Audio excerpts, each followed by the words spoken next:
Swear.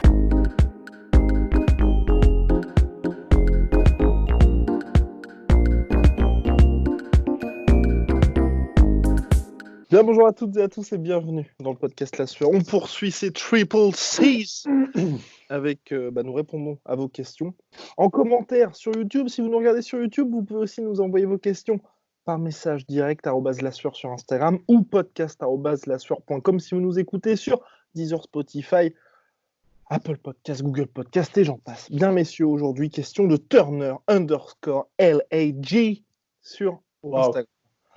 Bonjour, bonsoir la team. Alors tout d'abord, super boulot, continuez, vous êtes kiffant à suivre sur Spotify pendant que je fais à manger ou la vaisselle. Merci bien. Alors je suis un énorme fan de Nate Diaz, sans débat, mon combattant préféré all time. Je m'étais difficilement fait à l'idée qu'il ne reviendrait plus, et là, je vois l'UFC et Dana White publier sur Nate. Serait-ce un moyen de le faire revenir? Y croyez-vous? Si oui, contre qui?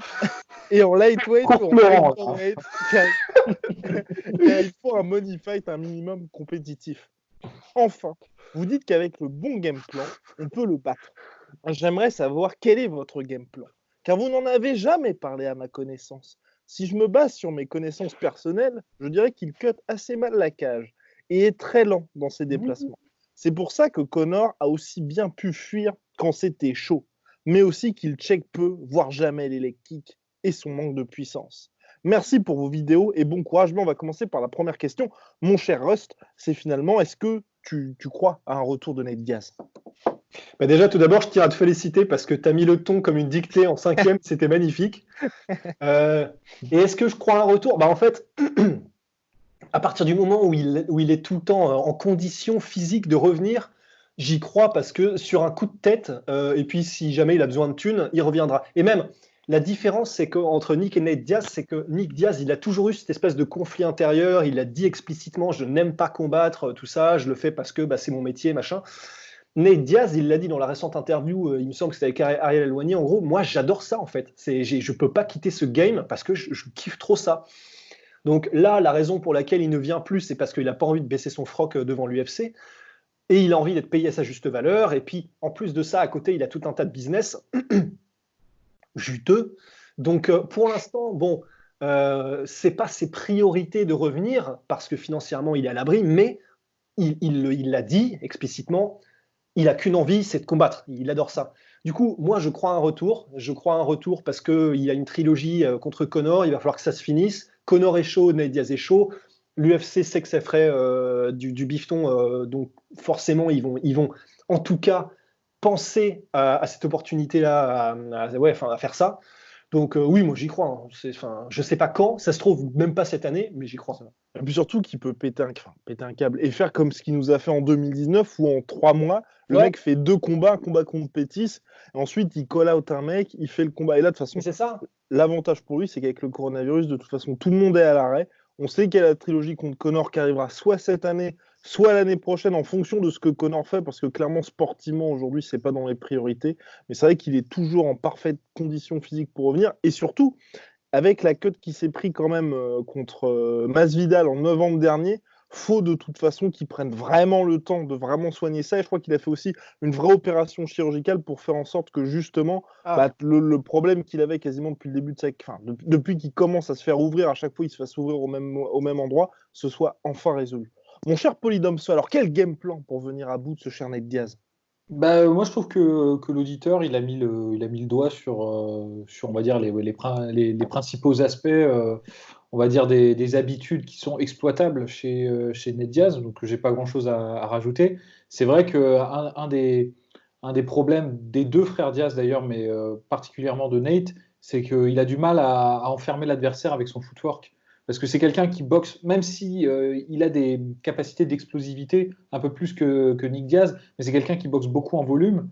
Et si tu restes droit devant lui, tu vas pas faire long feu. En revanche, si tu frappes, tu bouges, tu frappes, tu bouges, tu peux survivre parce qu'il va devoir à chaque fois en fait se planter pour dérouler son jeu offensif en anglaise. Et la difficulté des frères Diaz, ça a toujours été de contraindre l'adversaire à se retrouver dos à la cage. à cutter la cage, justement, c'est ce qu'il expliquait. Et ça, il y arrive mal, et ça a été montré particulièrement dans le deuxième combat entre Ned Diaz et Conor McGregor. Ça a été montré aussi pour Nick Diaz contre Carlos Condit, pour ceux qui s'en souviennent, où en fait, tu n'as même pas besoin de développer un footwork de fou, tu as juste besoin, dès que tu sens la cage contre ton dos, de taper un petit sprint et de te repositionner. Et finalement, ils ne savent pas travailler de manière à t'empêcher de te dérober à leur agressivité. Donc ça, c'est déjà assez compliqué parce que ça les limite dans leur jeu. C'est-à-dire si la personne en face sait bien se déplacer, ça réduit quand même considérablement les chances de se faire finir debout par les frères Diaz. Et après, il y a l'autre problème qui a été évoqué par l'auditeur, dont j'ai oublié le nom, le surnom, c'est la difficulté qu'a Ned Diaz à Turner, ouais, à checker les low kicks. Et ça, c'est vrai que c'est un problème. Ça a été montré par Benson Anderson, par Rafael Dos Anjos. Ça a été exploité. J'ai trouvé qu'il s'était amélioré, moi, dans son combat contre Pettis. Alors, c'est vrai qu'il lui a cassé le pied, je crois. Ouais, non, mais carrément. Mais c'est pas vraiment checker les low kicks, bien qu'il en ait checké un, mais c'est surtout au niveau du footwork. Il switchait assez régulièrement de garde pour empêcher Pettis de vraiment timer en fait la jambe avant avec un low kick. Et ça a jeté le trouble dans le jeu de Pettis et ça a empêché ce dernier de vraiment lui hacher la jambe. Donc il y a une petite amélioration, mais c'est vrai que ça reste quand même une grande faille du jeu des frères Diaz en général, et plus particulièrement de Ned Diaz. Mais c'est vrai, en plus c'est marrant parce que cette technique, tu sais, un peu presque box taille, de lever la jambe l'une après l'autre en faisant des espèces c'est pas vraiment des switches, mais tu sais, tu lèves la jambe droite et tu l'avances, pour te protéger. Pettis, il l'a aussi subi parce qu'il n'a pas réussi à s'en dépatouiller sur le dernier combat. J'ai oublié son Ferreira. Contre Ferreira. Donc, comme quoi, il y a quelque chose qui a été prouvé et trouvé par Ned Diaz qui a été vraiment parfaitement réutilisé par la suite. Après, cela dit, il y a dans le combat contre Pettis, j'ai trouvé qu'il se débrouillait pas forcément trop mal au niveau du cutting de la cage, et j'ai trouvé que justement ces espèces de changements de garde qu'il faisait au bon moment pour empêcher les évasions de Pettis, honnêtement, moi je me souviens que ça m'avait impressionné. Et en fait, j'ai cette impression un petit peu que contre Conor pour Nate et contre Carlos Condit pour Nick, j'ai toujours eu un peu cette impression que on ne sait même pas s'ils sont mauvais cutters de cage, parce que du coup contre Pettis, moi je me souviens avoir été impressionné par sa manière justement de réussir à cadrer Pettis, mais contre Conor et Condit, c'est plutôt une espèce de flemme en fait, j'ai l'impression. Non mais vraiment, tu as l'impression, tu sais, ils font une espèce de rush, ils mettent le mec contre la cage, le gars se barre et après ils sont en mode, ils baissent les bras et ils commencent à marcher en mode c'est moi le patron. C'est stylé, c'est badass, mais c'est parce qu'il y a une espèce de nonchalance, une espèce de ils ont pas envie, ils veulent te montrer qu'ils n'ont pas envie de faire trop d'efforts pour toi, tu vaux pas le coup, un truc comme ça, tu vois. J'ai toujours eu un peu cette impression avec les frères Diaz. Après, bon, Pettis, c'est pas le meilleur pour se déplacer en reculant. C'est ça aussi. C'est vrai. Mais c'est vrai que je suis d'accord avec toi, c'était mieux quand même ce qu'il a fait contre Pettis à ce niveau-là. Et pour aller dans ton sens, c'est vrai qu'il y a aussi ce côté-là chez les frères Diaz, c'est la bravado, tu vois, c'est aussi pour ça que je les aime bien. C'est qu'ils considèrent que quand tu recules et quand tu fuis le combat, entre guillemets, tu perds le combat. Ce qui n'est pas vrai, en fait. Hein. C'est pas vrai, mais on ne peut pas les blâmer parce qu'il y a beaucoup de gens qui regardent le MMA et même qui sont très éduqués en MMA qui sont de cet avis-là. Qui, pour eux, si tu fuis, c'est que tu es un peu péteux, tu es un peu trouillard et tu n'es pas tactique, en fait. Et c'est vrai, on ne peut pas vraiment jeter la pierre parce que quand tu vois Carlos Condit qui tape des jogging pour se replacer, oui, c'est tactique, mais effectivement, ça en prend un coup. Moi, personnellement, je suis pragmatique. Je me dis, faut gagner, peu importe la manière, et donc on s'en fout que tu tapes un jogging. En fait, c'est à eux, parce que normalement, taper un jogging en tournant le dos à l'adversaire, c'est pas une bonne solution non plus. Hein. Normalement, si le mec sait cadrer et sait sanctionner ça, il va te tuer. Hein. Un bon exemple de ça, c'est Alistair Overeem contre le Russe Kharitonov. À un moment donné, dans quand il essaie de se barrer, pareil, il se fait choper, comme il est de dos, il se fait surprendre par un crochet. Mais c'est vrai, et c'est vrai que pour le coup, il y a pas mal d'exemples. Il y a aussi, je me souviens, Tim Kennedy contre Romero, il se fait choper comme ça. Et même après là, il faisait bien courir pour sa vie. Et récemment, Barbosa quand il s'est retrouvé dos à la cage contre Gadji, il a essayé de faire ça, il s'est fait sanctionner direct. Ouais. Donc c'est ça en fait. Et donc en fait, c'est une faiblesse normalement que tu devrais pouvoir exploiter ça. Et le fait qu'ils ne l'exploitent pas, je pense que tu as raison, il y a des deux. Dans leur mentalité, ils perdent le combat, alors qu'ils ne sont pas forcément en train de le perdre. Et aussi, ils n'arrivent pas vraiment à exploiter ce type de faillite, en fait, parce que tourner le doigt à son adversaire, c'est une des erreurs de base de tous les sports de combat. Et ils ne sont pas les seuls. Moi, je regardais récemment le premier combat, je me suis fait une ressucée, parce que en cette période de confinement, on s'ennuie, donc du coup, il faut trouver du moral là où on peut le trouver. J'ai re-regardé le combat de Rodtang contre Agarty. Le premier. Et à un moment donné, Rodtang, il touche Agarty au corps, mais super violemment. Et Agarty, du coup, commence à bouger un peu plus pour essayer de survivre, quoi. Et au lieu de presser l'action et de vraiment en finir avec Agarty, Rodtang, il fait de la bravado, quoi. Il est genre, vas-y, attaque-moi. Et en fait, ça, c'est pas une bonne solution parce que tu perds du temps. Là, il pouvait terminer le combat, en fait. Et d'ailleurs, il l'a pas fait dans le deuxième combat. Dans le deuxième combat, il est rentré dedans et ça a marché puisque premier ou deuxième round, 3 knockdowns et le mec était fini, quoi. Ah non, c'est clair. Donc c'est quand même une faillite, même si je suis d'accord, c'est à 50%, je pense, aussi de la mentalité. C'est dans leur mentalité, c'est des mecs à l'ancienne. Donc, Je pense que nous sommes complets sur la question Diaz, messieurs. Deuxième question d'Adèle, toujours sur... Putain de merde.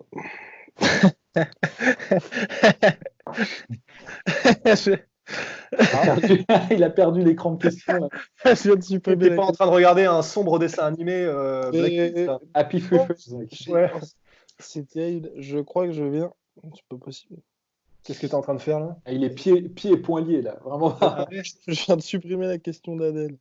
Oh là là. Ça tourne autour de quoi? T'as pas un mot-clé? Si, non, c'était une question très intéressante, en tout cas, Adèle, merci beaucoup pour ta question. C'était sur justement, en fait, les physiques des combattants, et en gros, c'était pour expliquer, c'était pour savoir, par exemple, comment se fait-ce que notre cher Daniel Cormier, DC Cormier, qui est plutôt un physique assez trapu, face à des grands combattants plutôt longilines comme Gustafsson et autres qui sont dans sa catégorie, il arrive à avoir l'avantage en grappling. En fait, c'était justement ça la question de l'auditeur. C'était pourquoi est-ce que les combattants qui ont des physiques comme ça, un petit peu trapus, un petit peu courts sur pattes, se débrouillent bien en grappling. Je t'en prie. Ouais, alors moi je pense que c'est surtout en lutte, c'est pas vraiment en grappling. Bien, il y en a, tu vois, genre Rousimar Palares, ça peut pareil, c'est du le mec, c'est genre il fait 1m30 sur 1m30, j'ai l'impression que c'est un cul. mais en fait, je pense que c'est un rapport de force sur surface. Je pense que tu as un effet de levier qui est beaucoup plus puissant. Après, je suis pas certain, mais je veux dire, pour avoir fait un peu de sol avec des mecs comme ça qui étaient des cubes, c'est quasiment impossible de les bouger, de bouger leurs bras, c'est très très compliqué. Mais il y a aussi des mecs, des grappleurs qui sont très bons en étant très longilignes parce que là, tu prends par exemple Tony Ferguson, il y a plein de techniques qu'il peut passer, la Darce Choke et tout, le fait qu'il ait des longs bras et des longues mains, ça l'aide vraiment. Donc en fait, ça dépend en fait de ton style de grappling. Si tu as un style de domination pour tenir des positions, le fait d'être petit et trapu, tu laisses déjà pas beaucoup de segments pour qu'on puisse te soumettre. Et puis, tu as une force mobilisable qui est mobilisable immédiatement parce que tu as une moins longue surface, je pense, à couvrir en fait.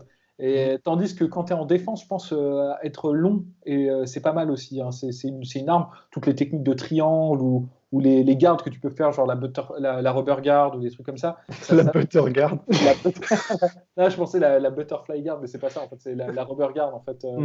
Et du coup, je pense pas qu'il y ait un physique qui soit plus avantageux qu'un autre dans un des domaines. C'est pas comme en striking, généralement, quand tu as un avantage en allonge, c'est quand même un bet d'avantage. En grappling, j'ai l'impression quand même tu peux t'en sortir même si tu es. En revanche, en lutte, généralement, on a plus des mecs trapus. Mais c'est vrai. Et puis la meilleure preuve, c'est que si tu regardes les meilleurs grappleurs, il n'y a pas vraiment un morphotype dominant en fait. Tu as vraiment de tout. Tu as des Roberto Abreu qui sont des espèces de putain de minotaures, comme tu as des Roger Gracie, comme tu as des Marcelo Garcia. Ouais, tu as vraiment de tout en fait. Donc je suis à 1000% d'accord avec Polydomso. C'est vraiment, ça dépend uniquement de la manière dont tu l'utilises. Tu n'as pas forcément comme en lutte. Donc en fait, je redis exactement ce que je dis Polydomso. Merci.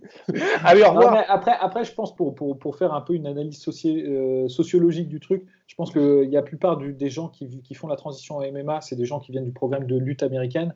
Donc c'est des gens qui ont à peu près le même physique. Donc c'est pour ça on les revoit assez souvent les mecs comme ça. C'est rare, ça existe sûrement, mais des champions de lutte qui ont un physique de phasme, ça doit exister, je pense, mais c'est quand même plus rare en fait. Complètement. Mais après, je pense que malheureusement, j'ai plus l'auditeur utilisait vraiment l'exemple du Cormier contre John Jones pour expliquer justement cette différence-là. Et puis, c'est vrai qu'avec Cormier, pour lui, malheureusement, il n'a pas revu ça ensuite. Et John Jones, c'est un bon exemple parce que le mec, il n'a pas un physique a priori, tu sais, le physique type du grappleur, genre, comment il s'appelle, Ilir Latifi, quoi. C'est un mec qui est très très long et tout, et pourtant, sa lutte, elle est solide. Donc, Enfin, voilà. Bien, messieurs. On va passer maintenant à une question de Fight News. Bonjour, je voulais vous demander si Masvidal a une chance de battre Kamaru Usman. Merci d'avance. Si Masvidal a une chance de battre Kamaru Usman? Ouais. Ah bah oui. Oui. Enfin, à mon sens, en tout cas, il a des grandes chances de le battre. Alors, si je devais faire un pronostic et qu'on a un Usman à 100% et un Masvidal à 100%, je pense que je me pencherais du côté de Usman, probablement, parce que extrêmement puissant, parce que il a un cardio de ouf en étant extrêmement puissant, mais en revanche, donc je me pencherais du côté de Masvidal, mais Masvidal a vraiment tellement des armes que ce serait du 55-45 quoi pour moi, parce que pour moi debout, alors là par contre c'est même pas, il y a même pas match pour moi. Disons de ce qu'on a vu jusqu'à maintenant en tout cas de Kamaru Usman. Alors contre Colby Covington, il a fait un super combat et il a montré qu'il avait une bonne anglaise. Mais c'était Colby Covington aussi. En fait. Alors c'était Colby Covington, et puis disons qu'il n'a pas montré. Et c'est pas du tout pour clasher Colby Covington, mais c'est juste par rapport à ses armes. Si tu fais disons voilà, debout avec Colby Covington, c'est différent d'être debout avec Kamaru Usman. En fait, c'est ça, parce que Colby Covington, là où il est extrêmement fort, c'est qu'il n'arrête jamais. Il a un volume de dingue et il est très diversifié dans ses attaques. Généralement, les mecs qui ont un bon volume, c'est ce qu'ils font. Ils vont en tip, en front kick, en low kick, en direct, en crochet. Ils ont tout et ils te mettent tout, ils te mettent la misère totale. Mais ça ne veut pas forcément dire qu'ils sont extrêmement techniques en tant que striker pur, en fait. Colby Covington, il est capable dans un enchaînement de mettre des front kicks, des tips, des machins, des crochets, des genoux, tout ce que tu veux. Mais ça ne veut pas pour autant dire qu'il a une telle science, une science du striking, autant qu'un Adesanya ou qu'un Overeem. Tu vois, c'est pas vraiment pareil. Et alors que Masvidal, et donc c'est pour ça que le combat Usman-Colby Covington, il était impressionnant. Mais disons au niveau du striking, c'était pas forcément ce que tu trouves de plus élaboré en fait. Tandis que Masvidal, il est vraiment dans une dimension différente au niveau du striking. Et si ça reste debout le combat, et si Usman ne met pas vraiment très très vite des grosses menaces en lutte, et ou le maintenir au sol et l'y amener en tout cas, il va vraiment passer un sale quart d'heure, je pense, parce qu'il n'a pas non plus un one-punch knockout Usman. Donc si c'était debout, je pense que vraiment ce serait une boucherie, mais je pense que Usman a les armes largement pour mettre au sol et y maintenir Masvidal. What you think, Polydomso? Quasiment pareil. En fait, le seul problème que j'ai avec Masvidal, c'est que même s'il a fait énormément de progrès, même s'il est létal debout, et je suis d'accord, en plus c'est un combattant vraiment intelligent, il s'adapte beaucoup sur ses adversaires, et je gage... Et même en cours de combat. Même en cours de combat, et je gage qu'en plus, c'est un avantage qu'il y ait eu les 5 rounds entre Colby et Usman, parce qu'il ça fait de la documentation. Ouais. Et donc, il pourrait se préparer. Il y a pas mal de fois où Colby, notamment, il a piégé Usman sur des contres. Il n'avait pas la puissance pour lui faire mal, mais on sentait que parfois, il avait un peu d'avance sur... il a perdu le combat, hein, c'est clair, mais je veux dire, sur l'échange, il y a plusieurs moments où il a réussi. Tu sentais qu'il avait piégé en fait Usman, et de son côté, Usman a fait pareil. Mais du coup, je pense qu'un mec comme Masvidal qui voit ce combat-là, il peut en tirer pas mal de trucs, il peut en fait arriver avec un bon game plan et il sera capable de l'appliquer.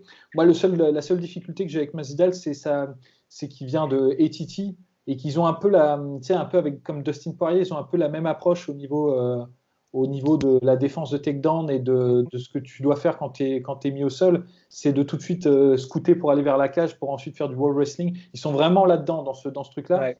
Et moi, je trouve que Dustin... Et du coup, ils ont une position qui est assez haute et qui facilite en fait finalement les amener au sol, même s'il est très difficile à amener au sol. Masvidal, il a une très bonne défense de takedown. On sent qu'il s'est longtemps entraîné avec Colby Covington. Mais néanmoins, je pense que le travail de lutte en enchaînement et de blocage contre la cage que fait Ousmane, qui n'est pas sans rappeler celui d'un Khabib, et serait particulièrement efficace contre cette façon de faire, en fait, de se dire, c'est pas grave si je vais au sol, je peux toujours me relever en allant m'aider de la cage et tout, parce que ça rentre en plein dans le jeu, en fait, de lutte en enchaînement d'Ousmane ou de cette nouvelle génération, finalement, de lutteurs. Donc c'est pour ça que moi, je pense que le combat serait très disputé, c'est clair. Je pense que debout, Masvidal toucherait à plusieurs reprises Ousmane. Et je pense qu'Ousmane a énormément de cœur et qu'il est très solide. Et qu'il y aurait un moment donné où finalement le jeu d'enchaînement, de lutte en enchaînement s'engrangerait. Donc moi, c'est pour ça, je suis comme toi. Je pense qu'il y a moyen qu'il gagne Masvidal. Hein. C'est pas perdu d'avance non plus. Et c'est un mec qui est très intelligent dans sa façon de combattre. Mais je trouve que stylistiquement, c'est un match-up qui avantage un peu plus Ousmane. Ouais. Justement, et en plus, tu sais, la façon dont il se défend et sa position debout, il est très très droit en fait. Masvidal, tout ça, à mon avis, ça favorise les changements de niveau. Et, non, c'est clair. Puis c'est vrai que vraiment, Kamaru Usman ne recule pas. Parce que moi, c'est le combat qui m'avait quand même assez impressionné, c'était celui contre. C'était pas le plus beau combat de Kamaru Usman, mais celui contre Emil Mick. Où Emil Mick, il sortait justement de. Je crois il a été sur une grosse série de victoires. Et il avait. Enfin, justement, tu avais cette menace debout. Et Kamaru Usman, il n'y a aucun moment où tu as senti qu'il respectait ce striking et cette menace-là. Et il se prenait des coups. Emil Mick défendait les takedowns. Il se relevait même au début assez régulièrement. Et puis, t'as juste ce sentiment de te dire, inlassablement, il y a un moment donné où il va prendre l'ascendant et puis c'est fini, quoi.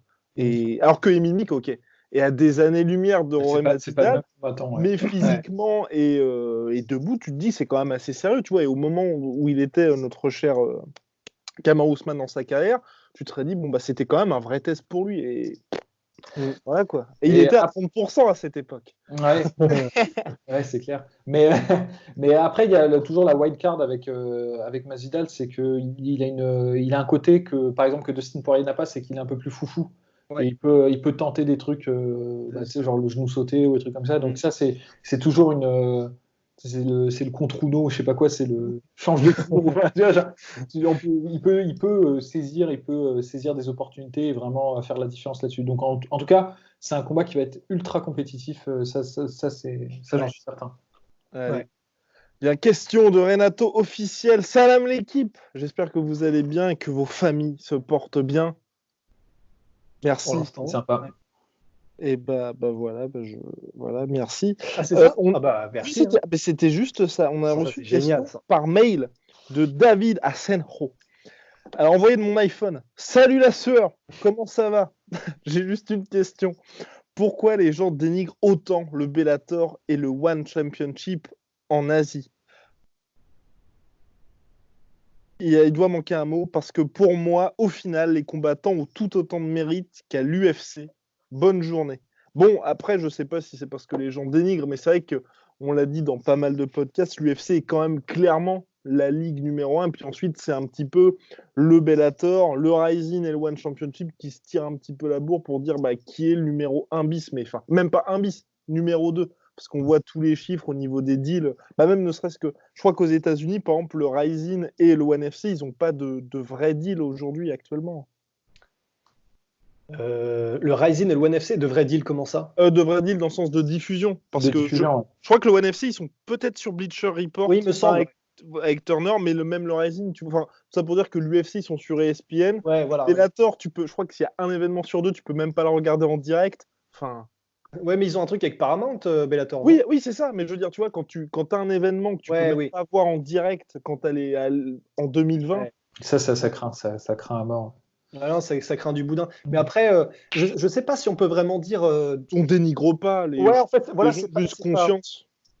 Ouais, voilà, c'est pas vraiment qu'on dénigre le Bellator ou le One FC ou que le One FC et le Bellator, et le Bellator sont dénigrés de manière générale. C'est simplement qu'il y a un état de fait qui est que le niveau est moindre et c'est pas autant développé et professionnel que l'UFC, quoi. C'est simplement ça. Moi, je pense que c'est ça, surtout du côté du One FC, parce que le niveau est moindre, mais on est d'accord pour dire qu'il y a quand même des catégories où ils ont de très bons combattants et ils ont ce qu'ils font en kickboxing, par exemple, c'est assez. Ils ont un bon pool, mais le problème, c'est que je te dis, c'est vraiment le côté professionnel, d'autant plus avec le One FC, parce que Bah, je suis désolé, mais ça fait pas sérieux d'avoir une organisation en 2020 où tu as une règle qui change d'un événement à l'autre, quoi. Ouais. Enfin, je sais pas, on dirait mais que, tu sais, qu'ils tirent une carte au hasard, ou tu sais, ils ont une roue de la fortune et la balance avant, et tu sais, genre c'est ring ou c'est cage et tout ça, ça fait très étrange en fait. Bah, c'est presque même encore plus bizarre ou plus problématique, c'est que tu as l'impression qu'ils l'adaptent à leur bon vouloir et leur convenance en fait. Je me En souviens fonction que des combattants qui sont sur la en carte. fonction de, ouais, voilà, et puis je sais plus exactement comment s'était déroulé le truc chronologiquement, mais il y avait un moment où il y avait des histoires de suplex. Ouais. Et quand c'était certains combattants, la règle s'appliquait, et quand c'était d'autres combattants, ça s'appliquait pas. Bah, ou même quand notre cher Giorgio a perdu, hein, et Ouais, que c'est ça. finalement, fallait Égalité. faire le rematch. Ouais. Ah non, non, c'est clair, c'est clair. Donc c'est un peu Mais étrange. par Ça, pour contre, le ce qu'ils ONE FC. proposent, moi j'aime bien. J'aime bien quand ils Ouais, font mais oui. justement les deux types Et puis en plus, d'événements. c'est beau, ça a de la gueule et tout, c'est C'est ça ça. qui est. Ouais. Non, non, c'est clair, au niveau des combattants et en plus, moi, ce que j'aime beaucoup chez le ONE FC, parce que bon, là, j'ai critiqué un petit peu, mais c'est qu'ils sont extrêmement généreux. C'est-à-dire, ils t'offrent plein de trucs et c'est gratos. Donc, franchement, c'est vraiment cool pour ça. Et en plus, c'est vrai que bon, moi, j'aime bien le kickboxing, j'aime bien les combats de boxe thaï. T'as tout ça en fait dedans, donc c'est très intéressant. C'est un bon bundle. Le cas du Bellator est un peu différent, je pense, parce Ouais, qu'il c'est n'y a pas ce compliqué. côté aléatoire, j'ai envie de dire, mais tu as un côté aussi carrément, tu sens qu'ils sont encore un peu, tu sais, bon, ça fait presque 10 ans qu'ils sont en phase émergente. Mais c'est ça. Et Ils ont pourquoi ils n'ont pas toujours. réussi à faire ce que le Strike Force a réussi à faire? C'est parce qu'aujourd'hui, l'UFC est trop puissante, tout simplement. Je pense que c'est ça. Je pense que et puis bon, honnêtement, Ils n'ont pas eu de chance aussi, mine de ils rien. font pas de pay-per-view. Je pense pas. Ils en ont Non, de temps en non. temps. Ouais, oui, mais c'est des bids gigantesques. Ouais. Mais ils essayent, ils essayent. Mais c'est vrai que. compliqué, c'est compliqué. Et puis tu sens clairement, tu vois, quand je dis truc émergent, c'est que par exemple sur une carte du Bellator, un conseil pour une fois que les paris seront autorisés, que tu peux faire du fric, mais paris sur tous les favoris du Bellator, tu es sûr de t'y retrouver parce que généralement il y a des différences de niveau quand ils font des combats, sauf les combats de la main card, un truc comme ça, mais tu vois des trucs que tu vois plus à Ah bah le combat de Sergio Pettis, par exemple, pour son entrée, c'était un peu scandaleux. Mm. Donc Ouais, ils non, ont c'est certains sûr. trucs qui font que bah, tu as du mal à les prendre en. Tu sais, de leur donner beaucoup de crédibilité, mais c'est normal parce que c'est la fosse au lion hein, quand même. Mais c'est dommage vraiment pour le Bellator parce que tu te dis, quand ils ont signé Fedor il y a 2 ans, il y avait moyen, il y avait une petite étincelle. Et là aujourd'hui, c'est un peu dur peut-être ce que je vais dire, mais j'ai l'impression qu'ils sont quasiment rattrapés par le PFL. Bah, Non, mais c'est niveau dur, suivi, mais. tu vois, niveau suivi, parce que tu Ouais, vois, le c'est chaud, PFL ouais. aujourd'hui, ils ont signé Rory McDonald, il y a Kayla Harrison, mine de rien, qui fait des gros chiffres. Mais surtout, mec, surtout, je pense qu'il y a un truc aussi, c'est Tarantino qui disait, je me souviens que, tu sais, à un moment donné, il avait une discussion avec un autre réalisateur quand À il était propos encore du tout jeune, PFL, à propos du PFL, voilà. Mais en gros, il avait une discussion avec un autre réalisateur et il Et tu sais demandait comment on appelle PFL en Hollande? Un PFL with cheese. un PFL with cheese, Un Royal PFL. dédicace à tous les fans de Pulp Fiction. Mais en euh, gros, il demandait à ce mec-là, je sais plus, parce que c'était un mec qui était connu que des aficionados du cinéma, tu vois. Et en gros, il lui demandait, mais comment ça se fait qu'il y a des films qui ont l'air vides et d'autres où, même si tu sens qu'il n'y a pas de moyens, bah, tu es pris dedans, etc. Et le mec lui avait répondu, bah, en fait, c'est tout simplement que si le réalisateur, qui est le chef d'orchestre, a une vision de ce qu'il veut faire, ça se ressent dans le produit final. Et c'est la différence entre les bons et les mauvais réalisateurs. Et en fait, j'y ai pas réfléchi plus que ça, donc peut-être que c'est une hérésie ce que je vais dire, mais j'ai l'impression que la différence déjà avec le PFL et le Bellator, c'est que Bellator, j'ai l'impression qu'il n'y a pas de vision en fait. Ils savent pas vraiment ce qu'ils font, j'ai l'impression. ouais. Tandis que le PFL, mec, Il y a quelque chose sur le. Oui, il voit qu'il y a une vision long terme. Ouais. il y a une vision long terme. Et si je suis tout à fait honnête, là, maintenant que tu le dis, déjà, je trouve que le PFL fait beaucoup plus pro, mais Ouais. beaucoup plus. Alors, même s'ils n'ont pas de stars, à part Rory McDonald ou quelques illustres mecs comme Ray Cooper ou Kyle Harrison, des gens comme ça, mais ils ont pas encore un gros pool de combattants, mais ils font les choses tellement bien, ils sont rationnels, ils sont organisés, leur truc a vraiment de la gueule. Tu sens qu'ils savent où ils veulent arriver. Ils recrutent des stars, Kevin Hart, des gars comme ça pour faire la promo, ça marche. Mike Tyson pour remettre les Mike ceintures. Tyson. Donc en fait, ils savent, j'ai l'impression, ce qu'ils font. Ils avancent en fait. C'est vrai que le Bellator, en fait, je suis d'accord avec vous deux, les gars. Il y a une impression de patinage dans la semoule, en fait. Ouais. Qu'est-ce que vous voulez faire? Enfin, c'est. Ouais, après, je sais pas, parce que PFL, c'est en phase d'expansion. Pour le moment, il y a du pognon qui rentre et donc du coup, ça marche. Moi, j'attends de voir quand ils touchent leur palier, parce qu'en fait, c'est le problème du Bellator, c'est que le Bellator, quand ça a démarré, pareil, il y avait une bonne dynamique. Là, ils sont en palier, tu vois, et il y a moins de pognon qui est investi. Je serais curieux de voir, en fait, les organisations de sport de MMA, tu vois, lesquelles sont bénéficiaires, lesquelles gagnent de l'argent par elles-mêmes. Je suis pas certain qu'il y en ait beaucoup, hein. Parce que je pense que le ONE FC, à mon avis, sont déficitaires. Je pense, parce que je vois pas comment ils peuvent gagner du pognon. Je veux dire, les entrées dans les salles, ça rembourse pas les investissements et tout qu'ils font. Donc, moi, je pense que c'est déficitaire. Le Rising, c'est un modèle économique qui me paraît assez aberrant parce qu'ils ont quatre événements dans l'année. Après, tout dépend des diffuseurs pour tout ça. Ouais, mais bon, je pense pas non plus que ce soit un truc vraiment. C'est l'UFC, à mon avis, ils font rentrer le pognon à chaque. Enfin, tu vois, genre, c'est une machine de guerre, le truc. Ouais. Donc, je sais pas. Moi, je pense que le PFL, avant de se faire une idée, il faudra attendre un petit peu. C'est vrai. Pour voir quand t'as un premier palier, quoi. Ouais, et le problème du Bellator, il y a ça, et puis il y a aussi le fait que. Je pense que, tu sais,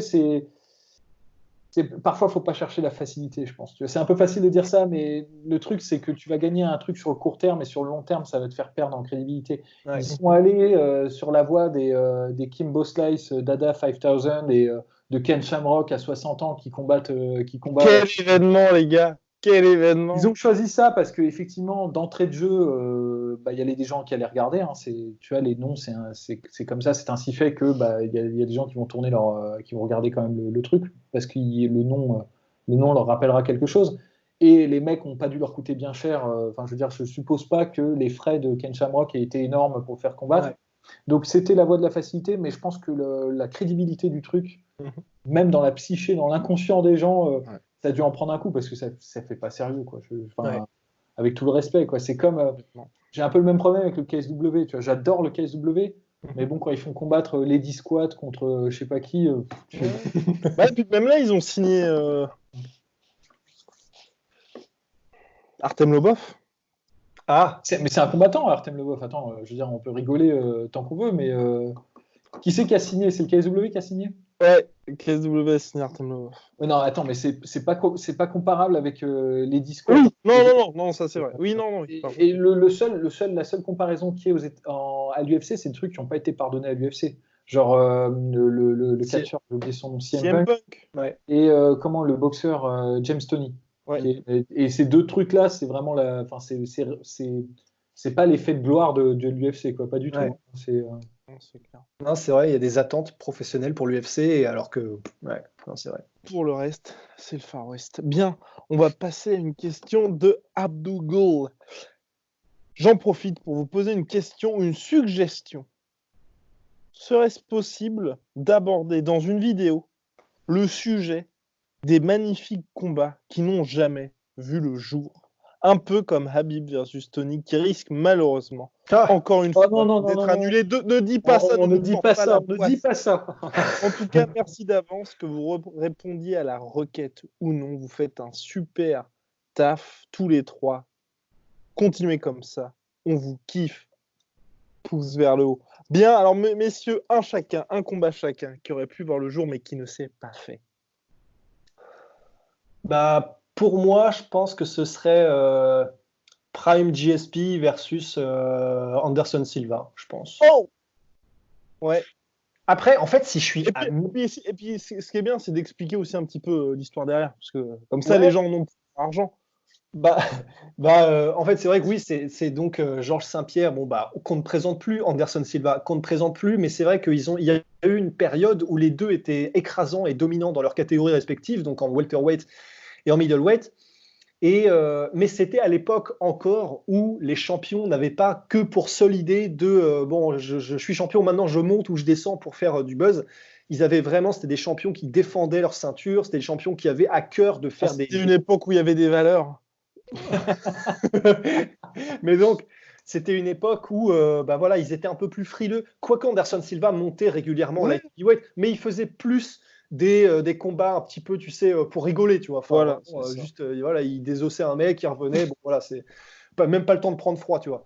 Et en gros, il y a eu pendant toute cette période une question qui était et si les deux champions dominants se rencontraient, qu'est-ce que ça donnerait? Donc, que ce soit un catchweight entre 77 et 84 kg, donc 80, 82, ou dans l'une ou l'autre des catégories.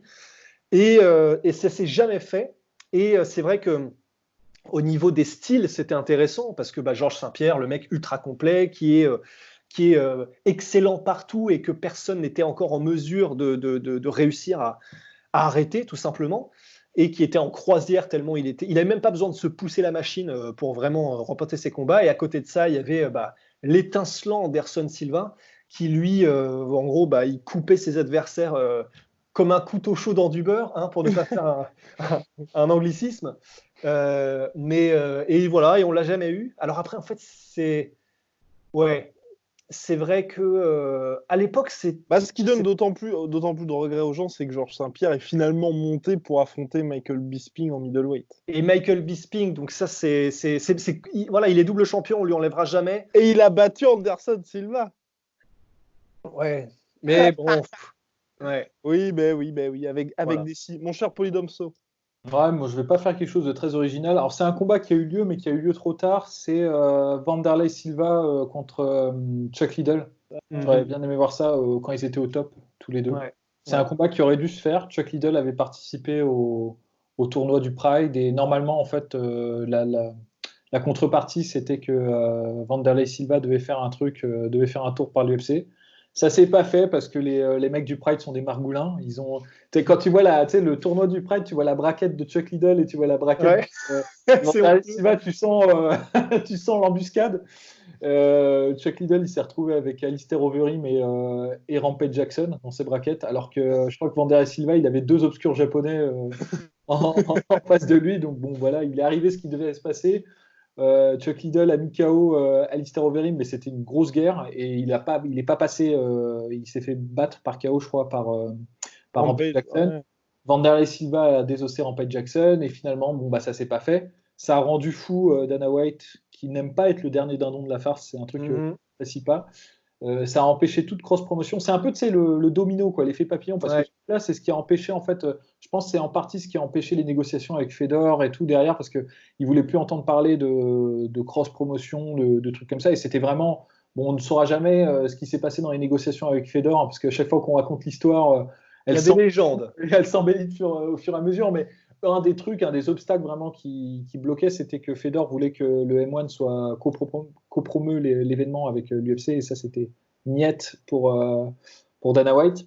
Et donc, c'est vrai qu'au moment où ils étaient à leur top, tous les deux, j'aurais vraiment beaucoup aimé, parce qu'on les a eus finalement quand ils étaient déjà sur la pente descendante, et le combat était vraiment stylé. Ouais. Donc, sur 5 rounds, Wanderlei Silva contre Chuck Liddell, ça aurait été kiffant. Et pré-USADA, bien sûr. Et oui, a-t-il besoin. Oui. Attends, si je veux pousser le truc jusqu'au bout, on le fait dans les règles. De toute façon, il combattait plus quand t'avais. Et pour ma part, Brock Lesnar contre Fedor, et plus généralement, en fait, Fedor à l'UFC, parce que c'est vrai que ça aurait permis, on va dire, aujourd'hui, c'est pas que ça me dérange, parce que ça ajoute à la mystique, on va dire, aujourd'hui, de 2020, de dire il a jamais été à l'UFC, mais ça permet aux gens qui disent, non, c'est un Cain Velasquez qui est le plus grand, ou c'est un Stipe Miocic qui est le plus grand heavyweight, ça aurait permis définitivement, je pense, surtout s'il avait fait un beau run, de dire regardez, le gars il a été à l'UFC, donc vous pouvez même pas le critiquer là-dessus, parce que lui c'est un peu le seul truc que les gens disent, c'est il était pas à l'UFC, alors que quand on regarde à l'époque, les meilleurs heavyweights étaient au Pride, donc c'est un argument qui est finalement rapidement caduc. Il a battu les mecs qui étaient champions de l'UFC au moment complètement. Pride, donc bon. Ouais. C'est pour ça que, à la limite, mon seul regret par rapport à ça, c'est que Cro Cop soit pas devenu champion à l'UFC, parce que là, personne n'aurait pu rien dire. Minotauro Nogueira est devenu champion, et je crois que c'était peut-être intérimaire, mais il est devenu champion. C'est ça. Mais si Cro Cop s'était pas fait battre par, je crois que c'est Eddie Sanchez, un truc comme ça, qui était devenu champion. Ah oui, non, Eddie Sanchez, il l'a éclaté. Ouais. Oui, Gonzaga par high kick en plus, terrible. Oui, il s'est fait crocoper. Il s'est fait crocoper. Mais j'aurais bien aimé que Cro Cop devienne champion, parce que je pense qu'il n'y aurait pas autant de brouillard si les 2 mecs superstars que Fedor avait battus étaient devenus champions à l'UFC par la suite. Ouais, complètement. Sachant qu'il a battu aussi des anciens champions UFC. Hein. Il a déroulé sur Arlovski. C'est chaud Arlovski, mais et Tim Sylvia. Là, c'est he beat Tim Sylvia up the way Tim Sylvia would beat us up. Voilà, pour une fameuse vidéo, hein, ceux qui connaissent. Ouais. Messieurs. Good. Tu viens de cracher, non? Non, j'ai Non, fait. non, je croyais que Rust va être craché. On va passer aux conseils. Les conseils Rust, là, on a vraiment besoin de conseils parce qu'on a l'effet sans feu et on a juste fait des pompes d'étraction. Des pompes d'étraction. Bah alors écoutez, ouais, mais après moi ce sera pas original. À part jongler avec du papier toilette. Non. Et sinon, bah moi ce que j'ai fait aujourd'hui, bah je me suis fait un petit circuit. Si, alors si vous avez des escaliers, bah faites chier les voisins, mais on s'en bat les reins, mais grimpez-les, faites des allers-retours sur les escaliers. Moi c'est ce que j'ai fait et ça le fait. Au bout d'un moment ça le fait. C'est chiant parce que On a des recommandations spéciales fessiers hein, par. Ouais. Bah, c'est pour les. Je sais pas Ouais. si c'est de travailler là sur ton corps pour la plage là pour cet été. Eh non, mais c'est pour les jambes. Moi, mes jambes, c'est mon gagne-pain, mes jambes. Mais du coup, oui. non, soit ça, soit. Ouais, bah. Bon, bah, voilà, pour l'instant, c'est ça. D'accord, bien, merci beaucoup. Mon cher Poedomsa, j'espère que vous allez rehausser le niveau. Ah oui, alors moi, j'ai fait mes fiches. Alors, on recommande jamais de combat de grappling.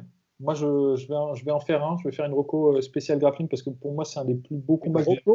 J'aime bien quand tu dis on ne recommande jamais parce que c'est toi qui fais tout le temps les recommandations. Ah merde, je ne le recommande jamais. Non, mais de combat de grappling. la raison est la suivante, c'est que moi,